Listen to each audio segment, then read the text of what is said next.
Hi, welcome to Covered. I'm Vince Morgan. And I'm Claire Cahoon. Good morning, Vince. I don't think we've ever recorded in the AM. Well, you're probably right about that, but I feel like we would get different quality of dialogue and like a 2 a.m. recording session as opposed to 10:50 a.m. So 2 a.m.? You want to record at 2 a.m. I didn't say I wanted to. I just said okay. I feel like the quality would be it would be a different set of dialogue at 2 a.m. than when we have it mid-morning at 11. So it would be a lot of me interrupting you, I think, because my brain at 2 a.m. is just like no filter brain, it's just kind of bouncing everywhere. And so I think that would be entertaining for the listeners, but deeply shameful for me. So I don't know if I personally want to go the 2 a.m. route. I guess what I'm struggling to understand, Claire, is what's different about the no filter brain and you interrupting me. I mean, I'm not sure why how is that different than normal? Oh, that's a fair attack, Vince. It wasn't an attack. It's just a question. A fair observation. I have no comment. Okay. No answer to that question. Vince, I am especially excited about this episode because we have a couple of special audience members who are some of our very smartest Bracewell Summer Associates, Michael and Caroline. And I do, though, feel a little bit bad for them that their first rotation at Bracewell, they got assigned to a couple of insurance lawyers. And I worry that they might have had some really depressing conversations with their friends about that and how dry insurance is probably going to be.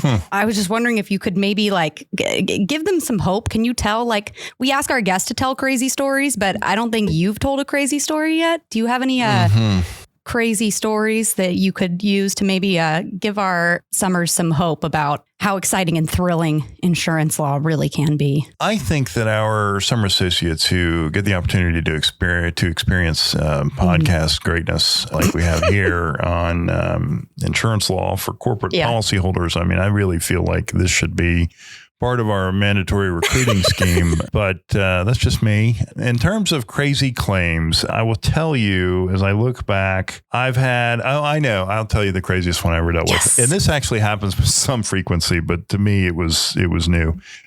So I used to represent a national sporting goods retailer, and it's a store that, most people have shopped at, right? It's a big box retailer, stores in, every city and all this kind of stuff. And they sponsored a fishing tournament once. And because, it was lots of their customers were like to fish, and so they thought, well, it'd be a great way to contribute to the community that our customers are part of, and it's on brand.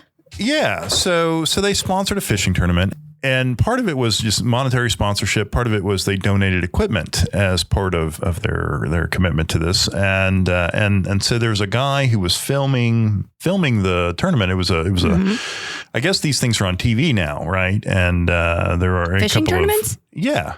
So do you know what channel by chance? I don't know. I think maybe the Outdoor Network or something. I'm not real sure. Is that a real channel? Yeah, it's a real channel. I don't watch a lot of TV, but But you know about the Outdoor.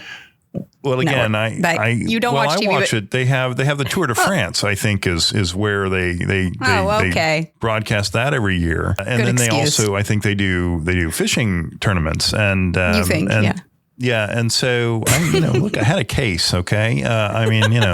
I've been fishing since I was a kid, but me too, but I don't watch it on TV for fun. Well, I don't either, except that I got this case. And so what happened was this guy's a cameraman, and he's filming this thing because they're going to, it's going to be on the show. And so he's like on a boat with a fisherman. Right. And, we'll just call him Lucky. And so the guy, the cameraman is like filming the fisherman. He's about to cast his rod, I guess, I don't know, however you would describe that. And he's about to throw a cast, and he reaches back with the fishing rod, and he starts to, throw it sort of in his forward motion of casting, and the hook, as you probably can guess that it's going to land in some unhelpful place, right? It catches the cameraman's nose. All right. Oh, no. Yeah. Oh, this gets worse. No. rips through his nose and then shatters the guy's eyeglasses. Okay. He's got like sunglasses on, right? And so, right, this is horrible.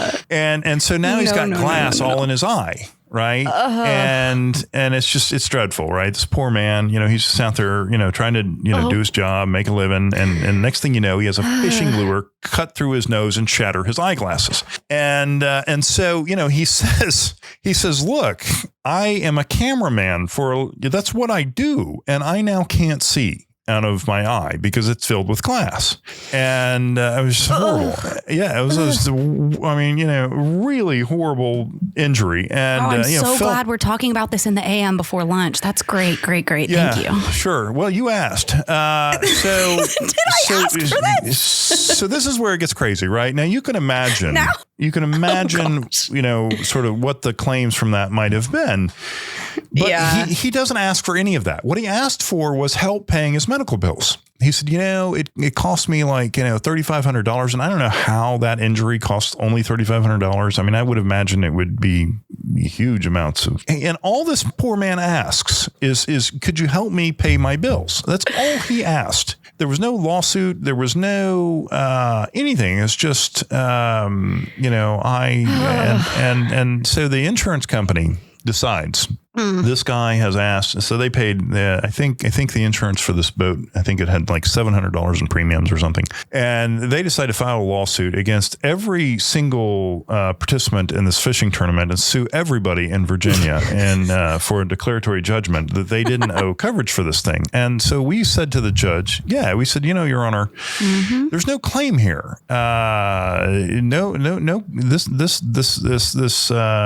This poor cameraman has not asserted a claim against any of the parties in this case.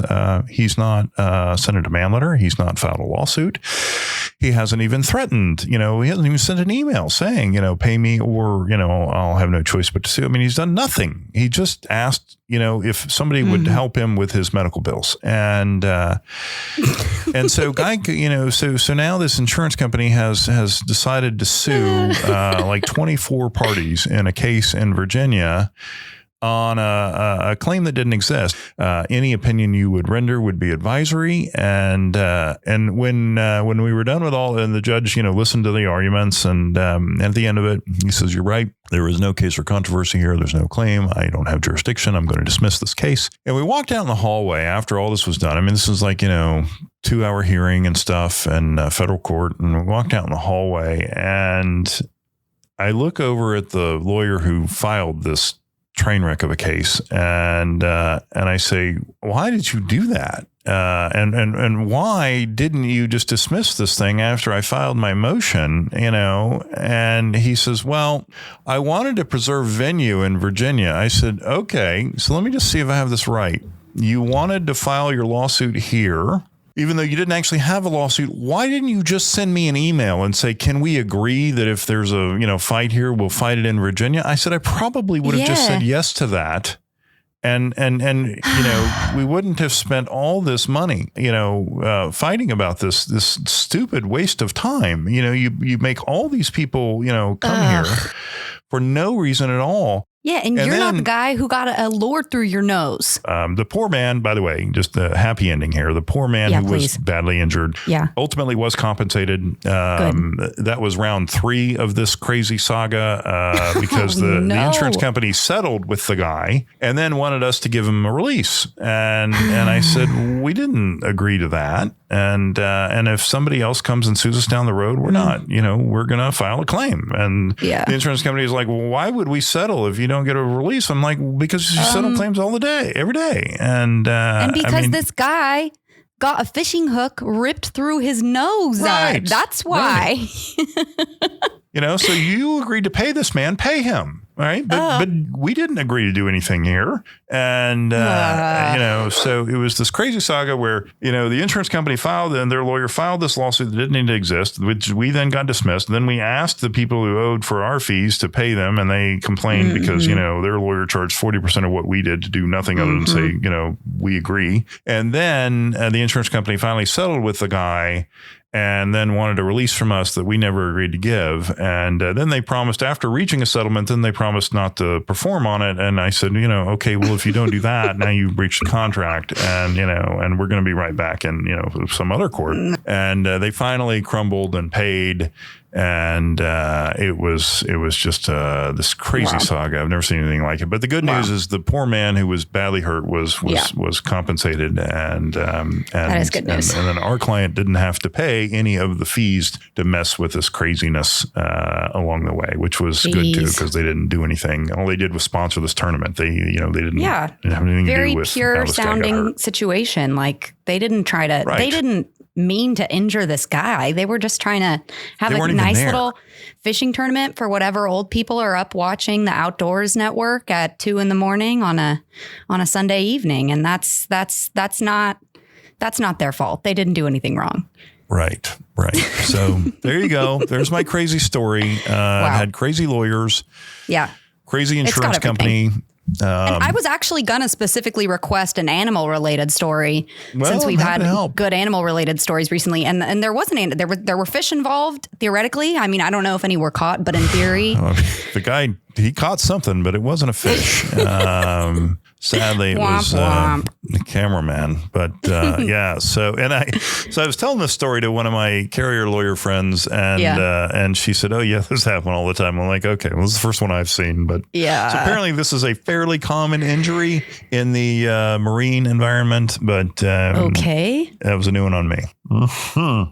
Why don't you tell us a little bit about our legendary guest today? Yeah. So I'm super excited about this. Jim Hughes, who has done just about every role there is to do in the insurance field. I mean, he's been a broker. He's been a risk manager at a major global company. He's now he testifies as an expert and serves as an arbitrator in insurance disputes. And he's just really a legend. And there's nobody that he doesn't know in the risk management community, certainly in Houston area. So I was really excited to have Jim come and share his thoughts with us. So I'm excited about our guest today. And without further ado, here is our interview with Jim Hughes. Thank you for joining us. As you know, Jim, we've had lots of different guests on our show here. We've had everything from some brokers to the former general counsel of a Fortune 500 company to risk managers, and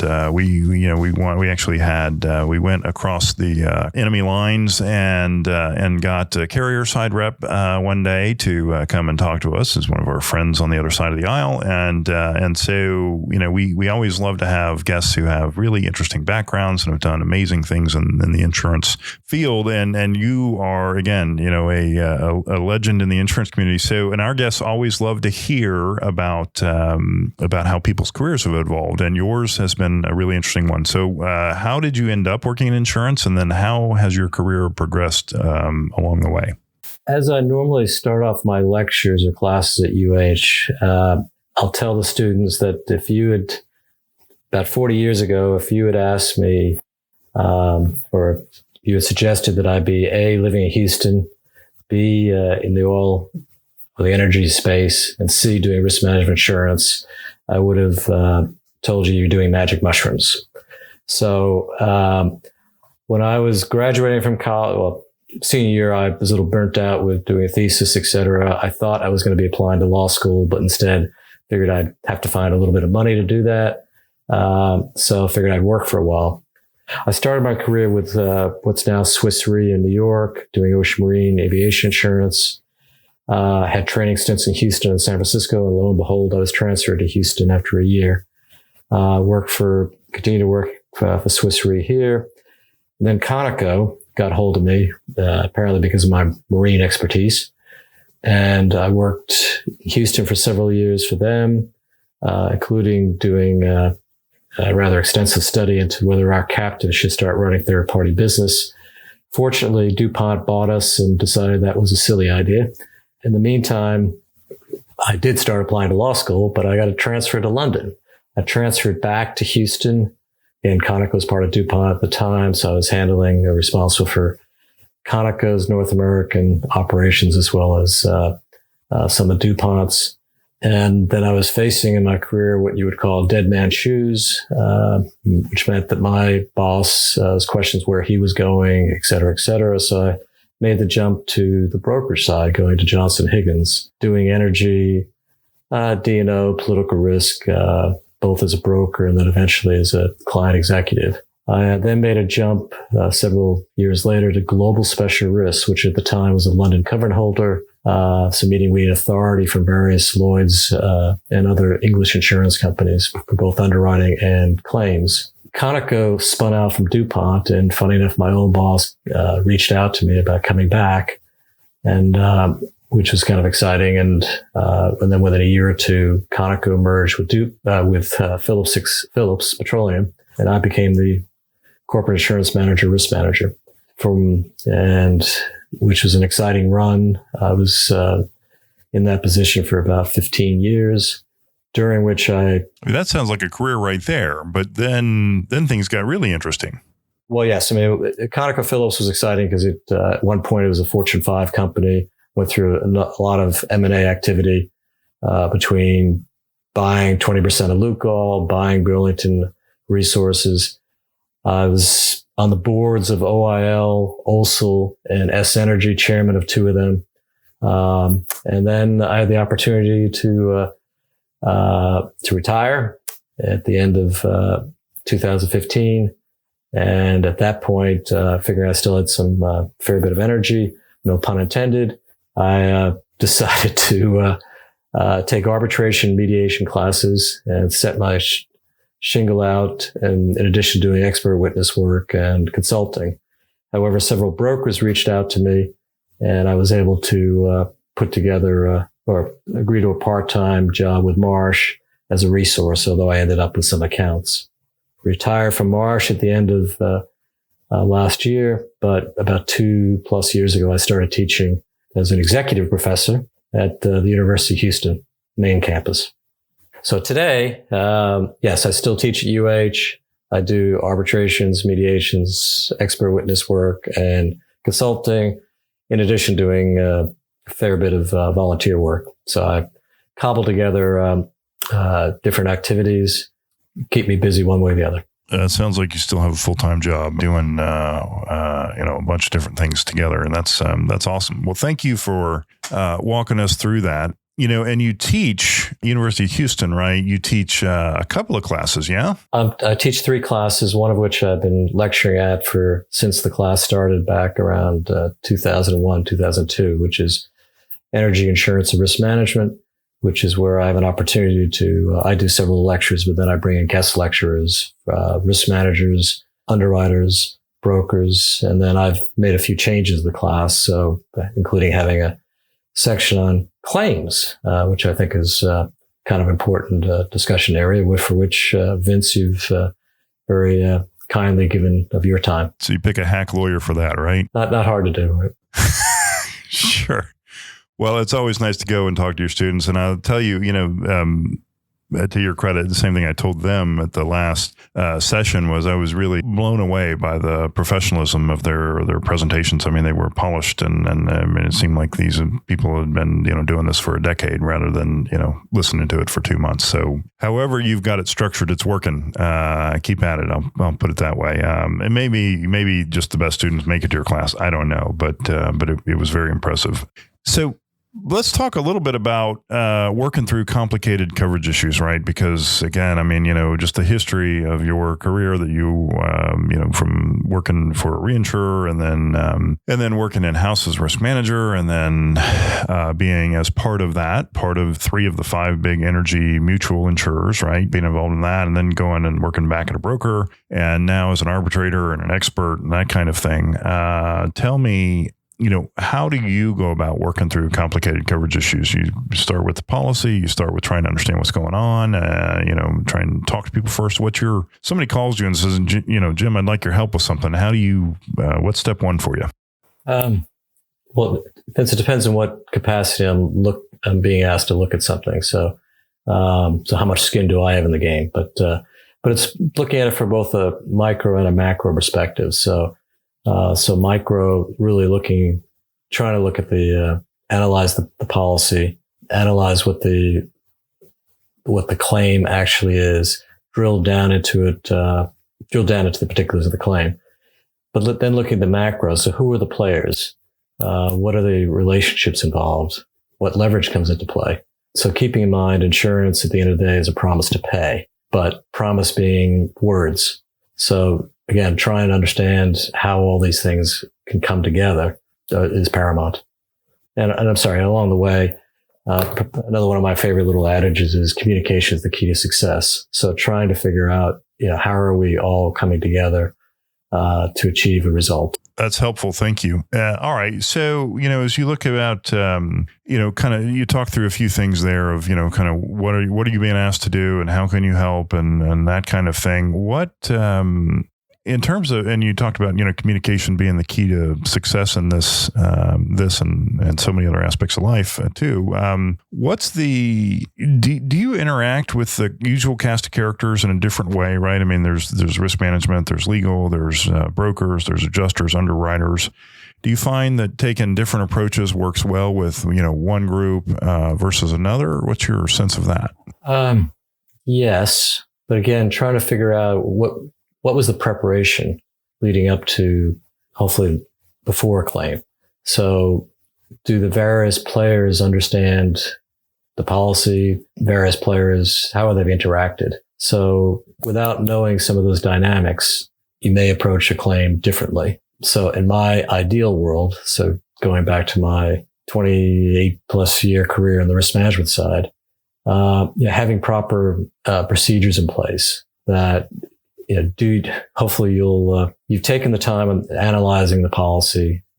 So you're adding value to the process, the insurance procurement process. You want to say that you've actually, hopefully understand what the policy has to say. Even part of the process, what I would periodically do is, having, for instance, outside counsel look at wording. Wasn't something I did every year, and some policies we focused on more than others. Working internally, that internal stakeholders, so emphasizing how we have to know about poopy happens. If an incident happens that could result in a claim, do we, as a risk management group, know about it?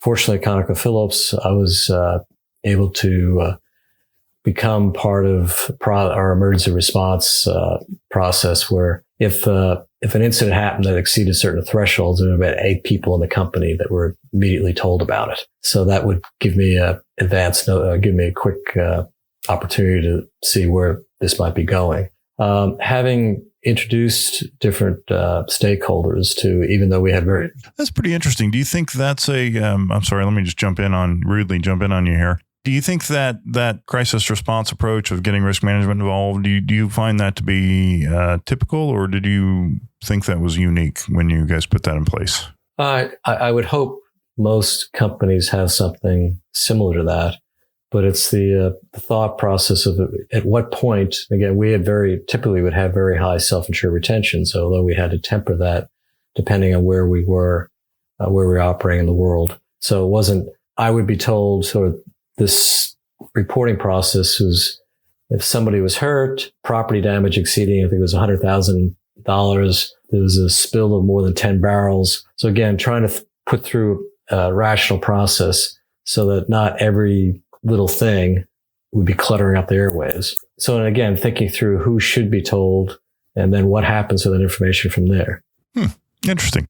No, it was just interesting for me when I came back to the brokerage side, and coming back to your question, how many companies, what processes do they have in place? So it's kind of fun in some ways for me to be looking at different, in this case, Marsh clients, to see or prospects, and how they tackled or what work they put in before a loss happens, what policies and procedures they have in place. So, Jim, every now and then, things don't go so smoothly in this business. When you were the risk manager at ConocoPhillips, what kinds of things made you start thinking, hey, maybe, we should start involving legal in these things? I mean, when did that factor into the thought process? Well, again, part of this is preparation. So making sure you have a relationship with legal, more particularly, and figuring out what parts of legal are what do they need to know? And that sounds a little funny, but depending on the size of the company, there may be different specialists, et cetera. So one of my big themes on the risk management side is education. Well, actually theme throughout my career. So getting with not only legal, but different operating groups, different service groups, and educating them about how we view risk management, and then how insurance interplays with risk management. So educating. So for instance, even something as simple as when we did part of our procedures we're doing broker RFPs every 4 or 5 years. And I'd have legal, more particularly corporate secretary, especially sit in for our D&O and fiduciary liability presentations. And at times I might have the litigation deputy counsel, general counsel sit in for other parts of broker RFPs. But a lot of different touch points there. It's just trying to get ahead of any potential action against insurers. So, and at the same time, trying to cultivate what outside counsel, do you have a good feel for outside counsel that you would call in, to help you in a situation? And again, that was something that, I was very proud of, that we had our relationship with legal, although we were responsible, corporate insurance, risk management was responsible for claims. But if, per our authority limitations, once we talked about litigation, that's where legal got involved. But having a process, having resources that we can call on. So occasionally, if I had an interesting claim, being able to talk to an outside counsel with the approval of our legal department was very useful. Yeah, that's super helpful. And frankly, that's how lots of our clients interact, is, kind of on just when they feel they need it sort of basis, but lots of those different, entry and exit points. But that's great. That's super helpful.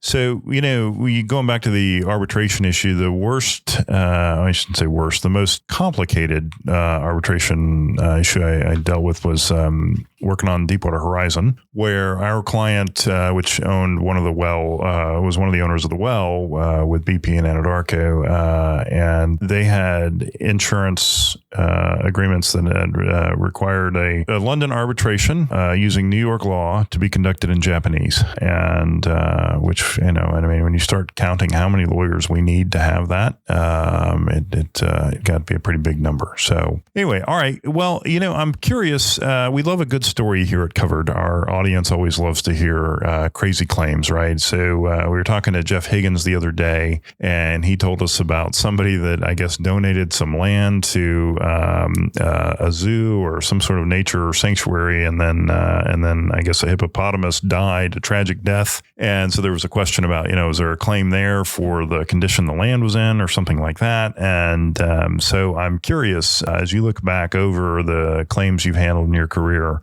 I can think of one that I know of that fits the bucket of crazy, but that I know you were involved in. I wonder what if there's one that stands out, what would that be? Vince, I think per my resume I put down, I've been involved in recoveries during my ConocoPhillips career exceeding $2 billion. So for better, and ConocoPhillips is actually a great company, very safe, et cetera. But a number of these claims might involve joint ventures, et cetera. The two very quick stories that I'll share. They're just a couple themes there. One was we called our Money for Old Rope, which was a platform in the Norwegian sector of the North Sea, which was hit by a contractor's vessel. This was an injection platform, so meaning that we were pumping into the reservoir. It was at its end of its life. And so underwriters were very surprised when we presented a claim for an excess on gross basis, $750 million. So, but again, back to the theme that we had very thorough insurance submissions and how we explained our valuation process, and having to work through communication issues. We had two different sets of underwriters, being OIL and the commercial market, different sets of adjusters, which again are big variables that when you're talking big money, just like we had interesting claims with Katrina, that we had a refinery that was flooded. Again, we had different sets of underwriters, OIL, S Energy, and the commercial market, and trying to get ahead of that and building into policy wording that we would use the same, having everyone's agreement to use the same adjuster, and then having one of the world's leading reinsurers reneging on that was kind of an interesting process, and trying to work through issues there. Another quick one was pollution claims in Bohai Bay in China. And what complicated that was the Chinese having to work with variables such as the Chinese government and them forcing us into claims settlements. And how do we do claims settlements without getting underwriters buy-in? So having that kind of dialogue with underwriters along the way. But in that case, it was fortunately, it worked out because most of our claim was against the Bermuda. Not necessarily, it's a non-assessable mutual, but OSL, with very cooperative in the long run. So different variables there with different types of claims as far as stories. Yes. That's awesome. Thank you. And, Jim, I know that you have a running club here in Houston, yeah? I don't. Jeff Higgins does, which I occasionally participate in. Okay. Well, sorry, I didn't. Yeah. So you're part of a running club of people in the risk management community, right? Jeff has various people that part of his club. So. Yeah. And I asked Jeff this. I said, Jeff, because he's in fabulous shape, right? He swims and runs, and I know you bike and run. And I asked Jeff if he'd ever challenged an adjuster to a 5K to resolve a claim. I figured I might ask you the same question because I know you've been, dedicated to fitness for a long time. And I just wonder, has that ever come up in a good way or not in your insurance dealings? I don't do 5Ks. Too short? Yes.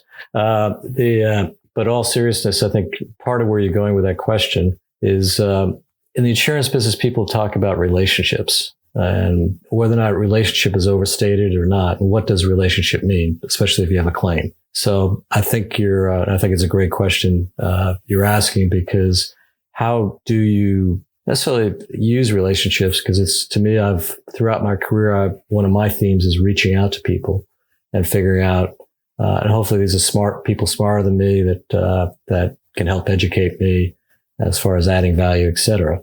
So fortunately, I've not had that many situations where it's come down to, and I try to avoid a mano, so a race type thing, but trying to figure out how do you make it a win-win? Because unfortunately, claims are not always black and white, especially when there's a fair bit of money involved and different characters and different variables. I would have loved to have the opportunity to done that, to have challenged someone to a race. But funny if I have run with some other folks in the business. I don't play golf, so it's kind of limits one's opportunities there. All right. Well, Jim Hughes, we've taken up, 4 hours of your day today to record 7 minutes of pure gold, but we've enjoyed it all. Those are the questions we had. Any closing thoughts you'd like to share with our audience here? It's a pretty sophisticated bunch, but, they always love words of wisdom or, if you could, button up just one or two things. You mentioned how important communication is. You mentioned how important relationships are. Any other, sort of touchstones here to leave our audience with? People use the word networking, and I'd rather, whether they're talking relationships, et cetera, but it's reaching out to people and staying in touch with them, trying to bring them ideas, trying to see how it all comes together, realizing that it is a long end. It's a long game. So for instance, with some claims, it would be frustrating to me dealing with some insurers that, they wouldn't look at a bigger picture, meaning all the business we did with their company overall, rather than just their particular silo.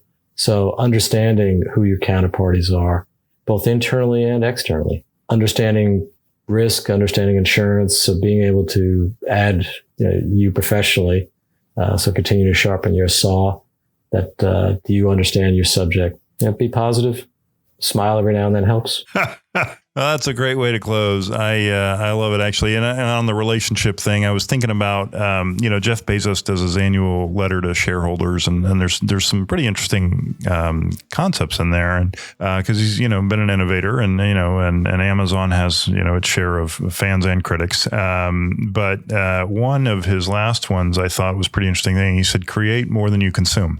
And I think if you look at, sort of relationships that way of, if you connect more people and help them accomplish things more than you rely on your network to help you accomplish things, then you're going to end up in a good spot down the road. So it sounds like that's been your experience and view, and I've seen it in practice. So that's why I was so excited to have you as a guest today. So thank you, Jim, for making time to come and share your thoughts with our audience. My pleasure. And it was nice meeting y'all, and look forward to another opportunity someday.